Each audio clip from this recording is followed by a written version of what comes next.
Gonzalo Guevara, doctora Barón, a los organizadores del evento por haberme invitado a tratar un tema que de verdad en este momento es excitante porque creo que en la hepatología nunca habíamos estado en un momento tan positivo de tener la posibilidad de erradicar una enfermedad que causa tanta morbimortalidad. Les voy a mostrar la historia de lo que es el tratamiento de la hepatitis C, haciendo énfasis en el presente y el futuro, pero si uno no mira la historia, generalmente se equivoca. Voy a mencionarles algunas cosas que ya pasaron. Entonces, ¿por qué hablamos tanto de hepatitis C? Es una enfermedad que afecta 3% de la población mundial, no tanta gente como la hepatitis B, pero causa muchos problemas como cirrosis y hepatitis crónica, sobre todo porque el 70% de la gente que se infecta nunca se cura, sino que sigue evolucionando hacia la cronicidad. Es una de las principales causas de insuficiencia hepática crónica, carcinoma hepatocelular y trasplante, y en nuestro país, por lo menos en nuestro centro, es la tercera causa de trasplante.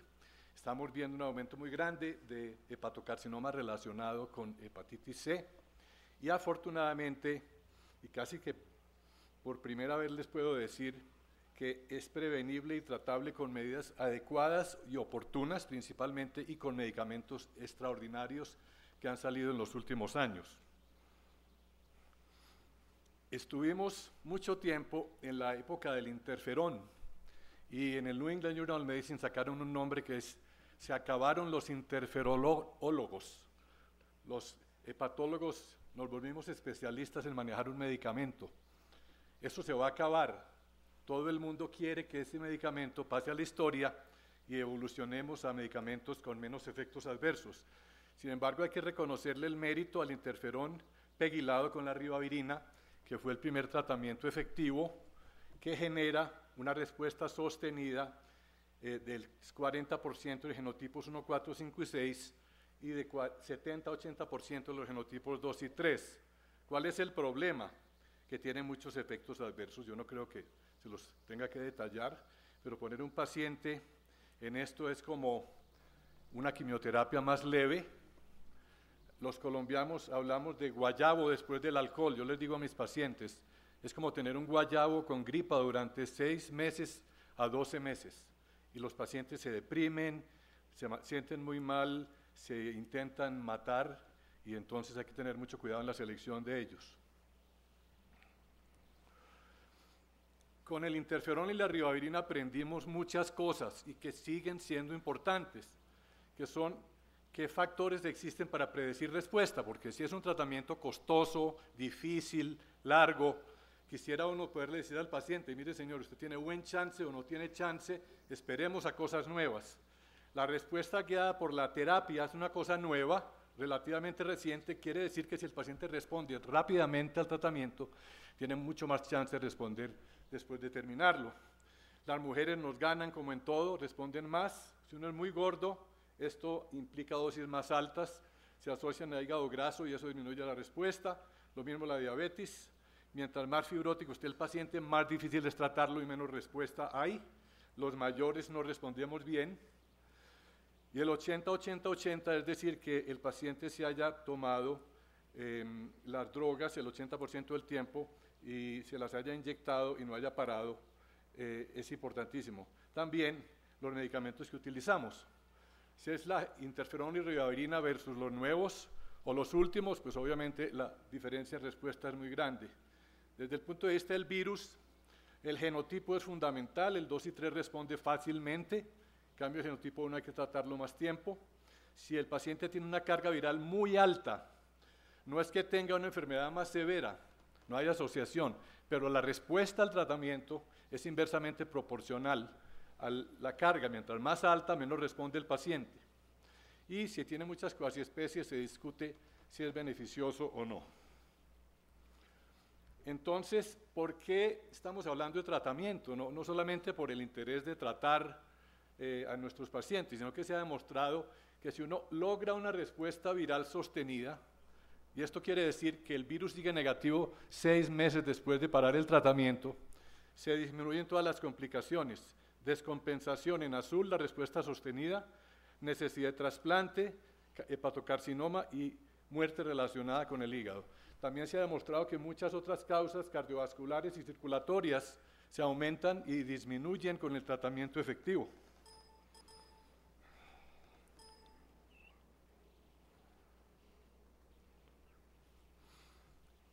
Aprendimos también que dependiendo de la respuesta, depende la respuesta futura. Es decir, tratamos pacientes con interferón y ribavirina.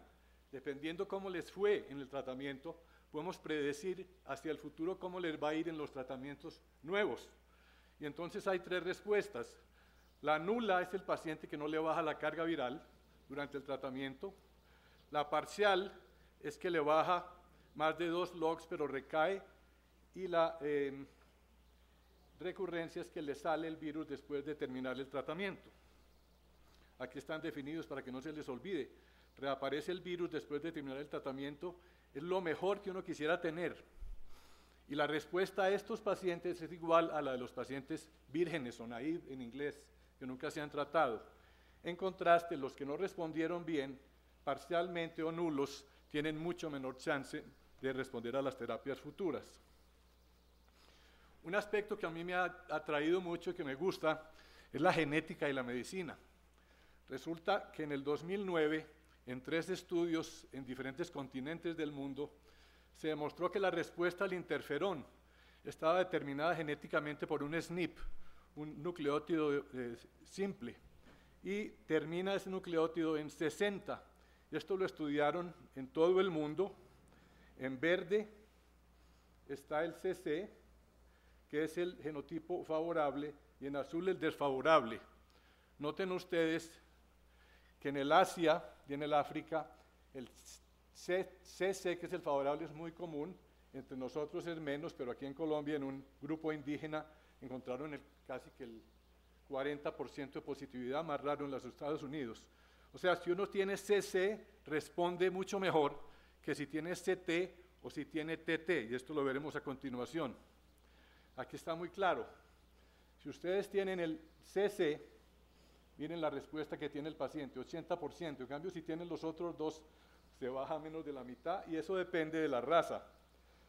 Es mucho más bajito en afroamericanos, mucho mejor en orientales, en la mitad hispanos y caucásicos, y esta es la estadística intermedia. Esta snippet está en el cromosoma 19 y entonces sirve como marcador de esa predisposición. ¿Por qué pasa esto? No entendíamos por qué el marcador genético favorecía la respuesta al interferón. Se ha demostrado que los que tienen el CC hacen una curva viral mucho más inclinada en la fase 1 que los que no, como está aquí. El CC, miren que baja rápidamente en los primeros días comparados con el CT y TT que responden más lentamente. Entonces, esto es la explicación de por qué la interleuquina 28 es de utilidad en la práctica. Si asociamos esta interleuquina 28 con los otros factores, tenemos entonces este esquema que nos sirve para decidir. Uno, si usted tiene CC, es lo mejor. Carga viral bajita, no es afroamericano, no tiene fibrosis, es mujer de menor de 40 años, tiene un gran chance de respuesta. Si por el contrario es TT, tiene una carga viral alta, afroamericano, fibrótico, masculino, mayor de 40, tiene muy poco chance de respuesta, y en la mitad, pues la gente que tiene de los dos. Entonces, esto hay que tenerlo en cuenta cuando nos enfrentemos a un paciente y estemos pensando tratarlo. En esta diapositiva tan compleja, solo quiero mostrarles el genoma del virus de hepatitis C y las partes no estructurales y estructurales, como son el core, E1 y 2, NS2, S3, N5, A y B. Cada uno de estos factores se han estudiado y se han encontrado mecanismos farmacológicos para bloquear la replicación viral a través de inhibición de cada uno de estos pasos.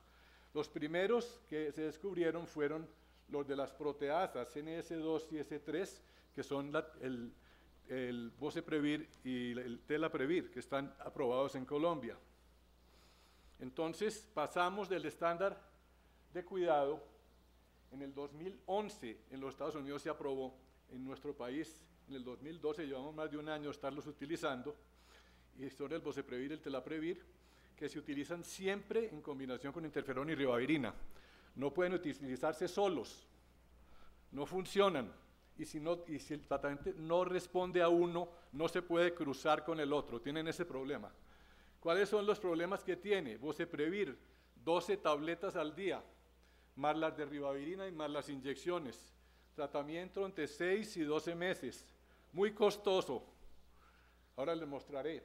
Disminuye la médula ósea, da problemas de gusto, es más tóxico que el interferón, interactúa tremendamente, sobre todo con inmunosupresores en trasplante, y si uno tiene un cirrótico y uno le da por darle este medicamento, puede terminar con la vida del paciente fácilmente, y hay que tener mucho cuidado en cirróticos. El telaprevir es parecido, un poco más favorable desde el punto de vista de presentación, 6 tabletas al día, tratamiento un poco más corto, es mucho más costoso, da una dermatitis que puede ser muy severa que obligue a parar el tratamiento en menos del 10% de los pacientes, pancitopenia, proctalgia y los mismos aspectos que mencioné en el primero. Entonces, son un rompimiento de la terapia con interferón, un progreso muy grande, pero nos trajeron otros problemas, son tóxicos, son potentes y pueden descompensar un paciente. ¿Cómo los utilizamos? Hay muchas guías, esta es la guía española que nos gusta a nosotros. En paciente recidivante al tratamiento con interferón y ribavirina, les damos 24 a 48 de acuerdo a la cinética viral y a la recomendación.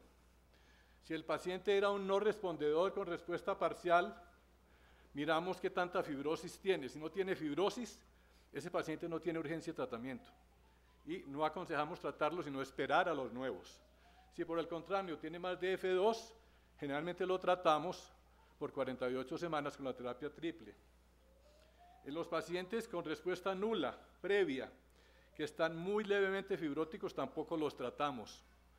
En contraste, los que tienen más de F2 tenemos que intentar tratarlos con los tratamientos nuevos y dependiendo de la carga viral, depende la duración del tratamiento.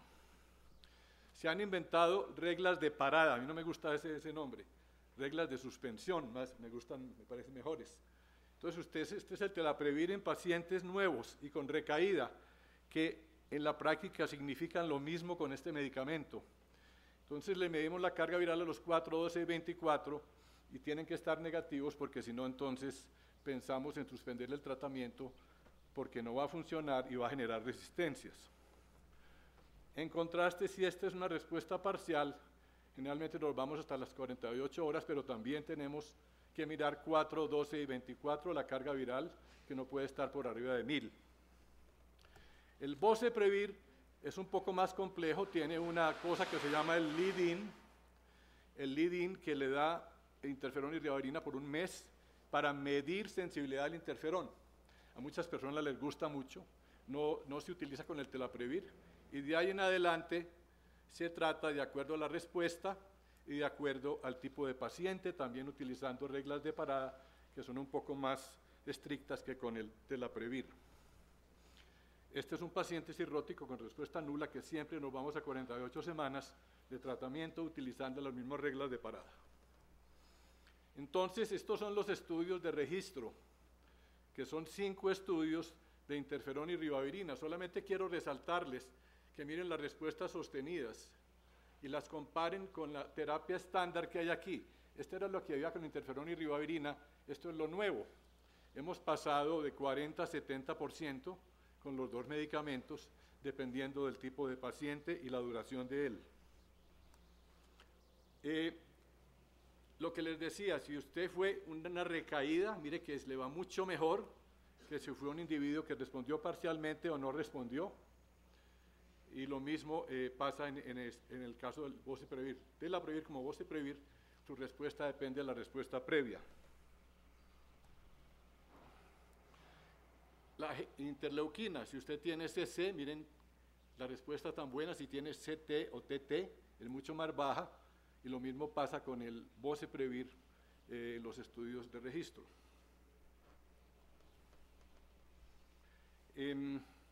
Este es un esquema de telaprevir en paciente con recibida, en paciente que no había respondido y que miren que tiene un chance muy bajo de respuesta dependiendo de si era parcial o si no había respondido. ¿Cuál es la verdadera diferencia en la respuesta de estos tratamientos? Es que la recaída disminuye. Miren la recaída con interferón y ribavirina. Con los nuevos, miren la gran diferencia que existe en la disminución de la recaída comparada con los previos. Entonces, los tratamientos nuevos lo que hacen es bajar la carga viral rápidamente, pero también evitar la recaída, y por eso la respuesta sostenida es mayor a largo plazo. Un problema que ha ocurrido es que los estudios de registro en cirróticos seleccionan muy bien los pacientes, están pacientes muy compensados. En la práctica, este estudio que se llama el estudio CUPIC, que se publicó en Francia, fue un estudio compasivo, es decir, le dieron el tratamiento a la gente voluntariamente antes de que aprobaran el medicamento, miraron qué pasaba, y miren las diferencias en complicaciones.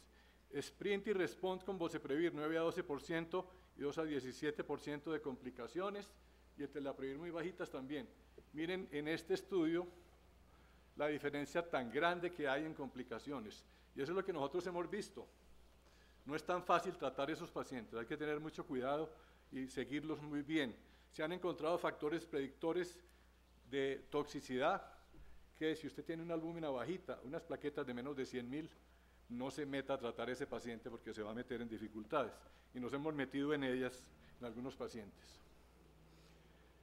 Y también para obtener una respuesta viral, que miren que tampoco es que sea demasiado excitante, 40%, en recaídas un poquito mayores, pero miren los respondedores parciales y nulos, respuestas muy bajitas, y entonces uno dice si se justificaría exponer a este individuo a tanta toxicidad, a tanto riesgo para una respuesta tan leve. El costo es otro problema. La mejor terapia más barata es el interferón y la ribavirina, que es el estándar que hay aquí, pero es la que menos calidad de vida da. Y si tratamos pacientes que tienen fibrosis leve, el beneficio es muy poco. Lo mismo pasa con el Boceprevir y el Telaprevir. Lo que se ha demostrado es que los pacientes con fibrosis avanzadas se benefician realmente desde el punto de vista de calidad de vida y de costos, y entonces en muchos países como España, si usted no tiene fibrosis y está compensado, no le financian el tratamiento. Creo que en Colombia va a pasar esto también porque verdaderamente son costos profundamente elevados. Entonces, antes de tratar un paciente, hay que individualizar, mirar cómo respondió previamente, si es adicto, si tiene fibrosis, si es una hepatitis aguda, si hay coinfecciones, si es joven, si hay una enfermedad renal crónica, si es un cirrótico descompensado o hay receptor de trasplante. Hay muchas condiciones aquí donde los protocolos actuales no están indicados, no se han estudiado, y entonces no es prudente tratar ese tipo de pacientes. Todos estos factores determinan la respuesta, entonces tiene que haber un balance entre el virus, el régimen terapéutico y el paciente, y ya les expliqué los marcadores más importantes de respuesta, no me voy a detener por razones de tiempo. Estamos ahora entonces aquí, estamos con los inhibidores de proteasa, con el interferón, y estamos evolucionando hacia la época en que no vamos a estar utilizando interferón, pero vamos a pasar una transición en que va a haber los nuevos inhibidores de proteasa, todavía con interferón y ribavirina, que no sabemos cuánto va a durar. Entonces, en el 2009 ocurrió un hecho muy importante. Gain y colaboradores publicó en el New England Journal of Medicine este trabajo en 11 pacientes con sofosbuvir, y miren ustedes lo que pasó. En pocas semanas las cargas virales se negativizaron en todos los pacientes, fue una respuesta dramática.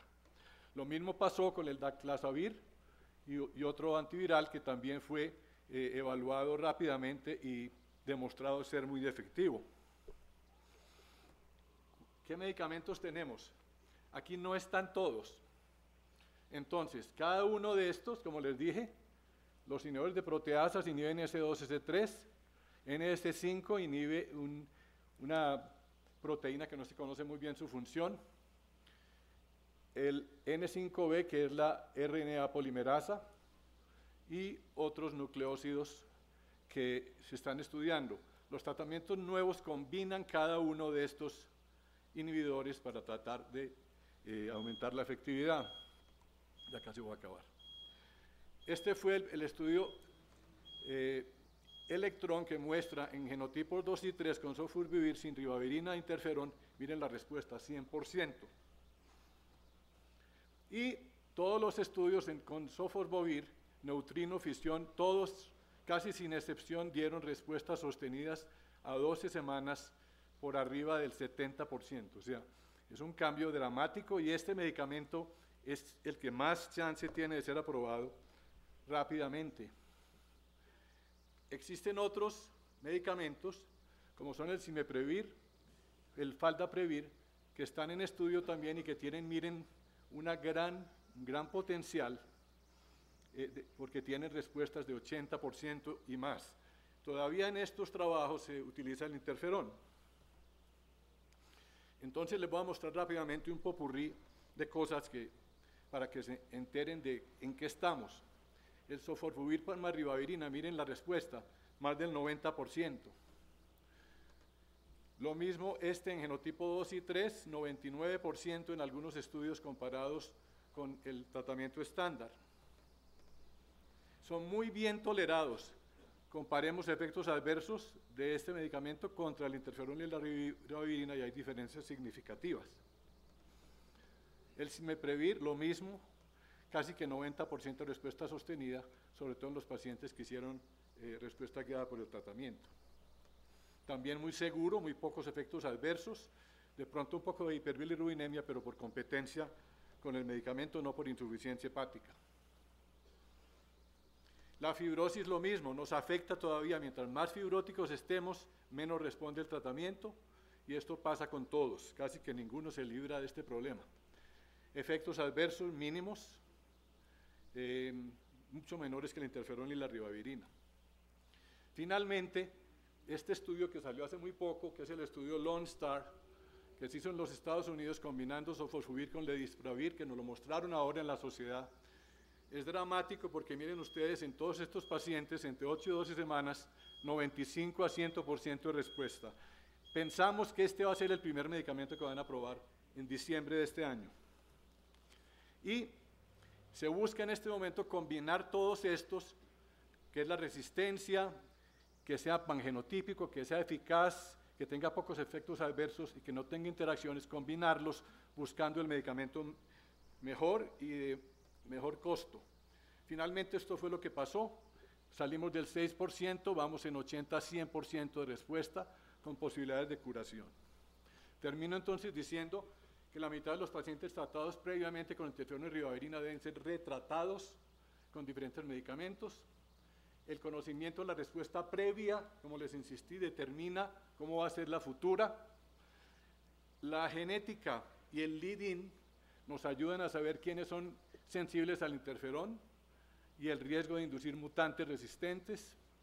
Los antivirales de primera generación que están en este momento en uso curan pacientes en 70-80% de los casos. Esto no va a durar, la luna de miel creo que se acaba rápidamente, 1 o 2 años. Los que hagan recaída de respuestas parciales tienen una excelente chance de respuesta sostenida y de curación a largo plazo.